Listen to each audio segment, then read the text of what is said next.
Jusqu'à 14h, Sur place ou à emporter. avec Sarah, Sylvain et Anthony sur It West. 13h08, on ouvre la partie magazine avec la zoothérapie, le soin par les animaux. Oui, exactement, oui, ça existe, une réalité, c'est une méthode un peu encore méconnue. Et justement, pour en parler, on est avec Emmanuel Doumalin, qui est directeur de l'association Unanima, qui est à Saint-Gilles, dans l'île-et-Vilaine. Bonjour Emmanuel. Bonjour Emmanuel. Bonjour. Alors la Bonjour. zoothérapie, pour commencer, qu'est-ce que c'est ?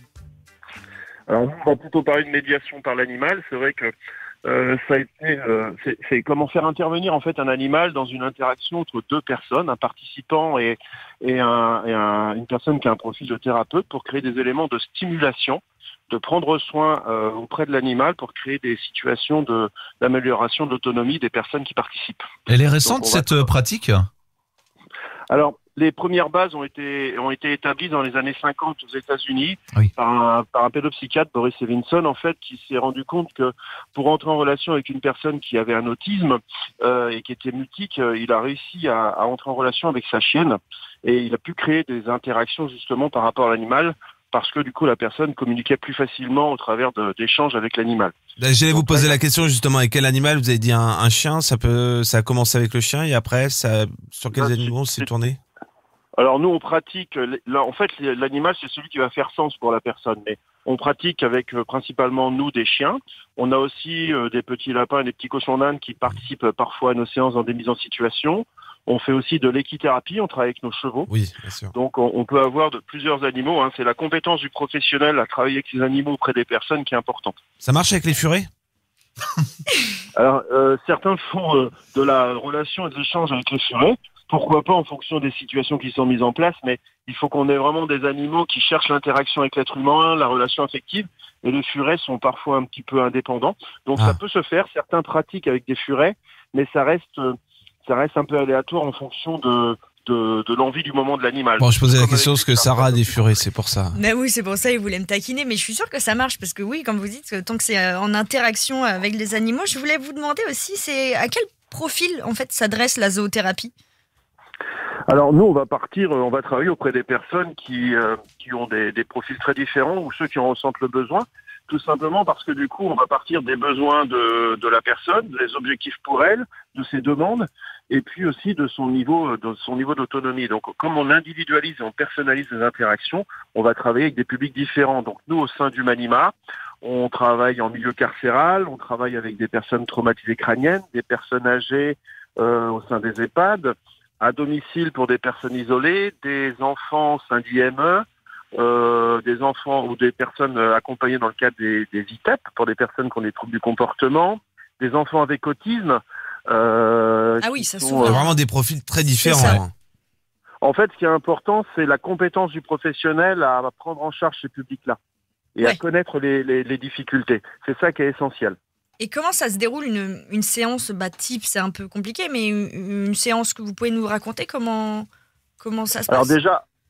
déjà, en fait, on va construire la séance en fonction d'éléments qui nous sont donnés par les référents des participants. Donc, on intègre qu'on appelle le projet individuel d'accompagnement de la personne. Donc, les objectifs sont fixés par rapport à des besoins de ces personnes dans le quotidien. Améliorer la mobilité, l'attention, concentration, stimuler la mémoire, améliorer l'estime de soi. Donc, en fonction de ça, nous, on va élaborer en fait des ateliers, des mises en situation avec l'animal en fonction de ces objectifs-là et de ce qui nous est présenté de la personne.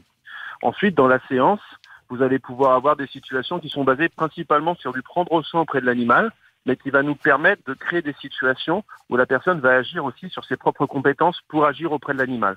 La relation affective, c'est celle qui va créer en fait des éléments de stimulation et puis complètement naturel dans cet échange affectif et non usant entre l'animal et le participant. On va aller un petit peu plus loin dans les bienfaits que les animaux peuvent apporter à l'humain, quels que soient les cas de figure que l'on vient d'évoquer. On revient dans un instant. Emmanuel Doumalin, directeur de l'association Unamia à Saint-Gilles, en Ille-et-Vilaine. It West. Sur place ou à emporter. Sur place ou à emporter. Retour de votre partie mag dans Sur place ou emporter. On est toujours avec Emmanuel Doumalin, directeur de l'association Unanima. Alors, j'ai du mal à le dire, pardon. Unanima. Unanima à Saint-Grégoire, bon. en Saint-Gilles. Ille-et-Vilaine. En Ille-et-Vilaine. Saint-Gilles, Il y en pardon. a Bon, pas ça un reste mot en à travers. Ille-et-Vilaine aussi. Bonjour, Next. bonjour Emmanuel. Alors c'est Humanima. Humanima. Humain animé par l'animal. l'humain animé par l'animal. Humanima à Saint-Gilles, à côté de Rennes. Ouais. Ok, parfait. Alors on parlait des différents aspects de la zoothérapie, mais en fait, est-ce que c'est accessible à tout le monde? On parlait beaucoup des gens qui ont des troubles, mais si quelqu'un vit un moment de stress, passager, est-ce que c'est ça peut une aider solution? Oui, parce que du coup, on va partir de la demande des personnes. Actuellement, on a une demande qui est mise en place là sur tout ce qui s'appelle Rennes Métropole, c'est-à-dire la ville et les environs, sur l'intervention auprès de personnes à domicile qui se sont un petit peu isolées avec le Covid, et donc du coup des situations de stress, de perte de confiance en soi, qu'il faut que les personnes s'isolent. Et là, nous, on a retravaillé tout un projet en collaboration avec les travailleurs sociaux et les CLIC, les centres d'information locaux du secteur, pour intervenir, pour aller à la rencontre de ces personnes-là et recréer en fait des aptitudes à pouvoir collaborer avec nous dans la rencontre qu'on fait quand on va chez eux, à leur domicile, et à pouvoir leur permettre, avec ce fil conducteur qui est l'animal, de retisser des liens avec leur environnement extérieur. Donc là, ces personnes-là sont comme vous et moi, sauf qu'à un moment, il y a eu un décrochage et une petite perte de confiance, et qui fait que nous, on va repasser par l'entrée en relation par l'animal pour recréer des éléments de confiance et leur repermettre de retourner à la rencontre des autres personnes au travers des échanges avec les animaux. Ok. Et comment est-ce que n'importe qui peut devenir zoothérapeute? Alors, à Humanima, on a une structure sœur, en fait, qu'on a constituée, qui s'appelle Humanima Formation. Et notre philosophie, effectivement, c'est de former des professionnels de la relation d'aide, du secteur social, paramédical, santé, donc éducateurs spécialisés, psychomotriciens, psychologues, kinés, ergothérapeutes, aides-soignants, infirmiers, que des personnes qui ont en fait une compétence en fait validée dans la capacité à entrer en relation avec la personne avec des méthodologies. Et en fait, on forme que des personnes comme ça, parce qu'effectivement, il faut bien prendre en compte la fragilité de la personne qui est en face, donc c'est un élément chez nous obligatoire. Et ensuite, on les forme aux méthodologies de médiation par l'animal qu'on a pu développer sur les 13 dernières années avec les méthodologies qu'on a pu créer à Humanima. C'est un métier qui reste, j'imagine, rare en France, zoothérapeute. Alors, on est en plein développement, hein, c'est en plein développement sur toute la France. On intervient dans le cadre des budgets soins dans les EHPAD, hein, pour les personnes formées par Humanima. La Maison du Handicap finance des prises en charge individuelles pour les personnes, justement parce qu'on est des professionnels santé sociale, paramédicale, et c'est quelque chose qui fait de plus en plus partie des protocoles. Donc dans les formations, on a de plus en plus d'établissements qui nous sollicitent pour former un professionnel ou deux professionnels au sein de leur établissement pour intégrer la médiation par animal au projet d'établissement. Donc on est sollicité sur beaucoup d'environnements. Donc on a notre institut où on forme des professionnels sur les formations longues, et aussi on se déplace dans les établissements sur toute la France pour faire ce qu'on appelle des initiations, c'est-à-dire leur amener les premières bases en fait de la médiation par animal au sein de leur établissement. D'accord, ok. Pour information, on ira l'été prochain à l'île de la Réunion faire des formations, parce qu'on a aussi ces demandes-là un petit peu partout, quoi. Ok, moi j'ai surtout ma grande question, c'est est-ce que là, ce soir, moi, je peux faire de la ronron-thérapie toute seule avec mon chat, ou il faut que je sois professionnelle?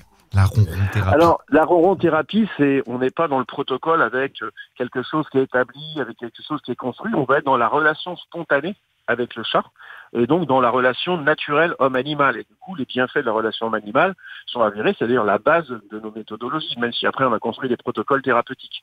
Donc, avoir votre chat, le positionner sur vous et recevoir effectivement ce calme, cet apaisement, le contact sensoriel, et puis ce ronron qui correspond à des basses fréquences, qui permet de travailler effectivement sur l'apaisement du rythme cardiaque, ce genre d'éléments, tout à chacun peut le faire. On n'est pas dans la zoothérapie ou la médiation par animal, on est dans les bienfaits de la relation homme-animal, et ça on va le retrouver dans plein d'éléments.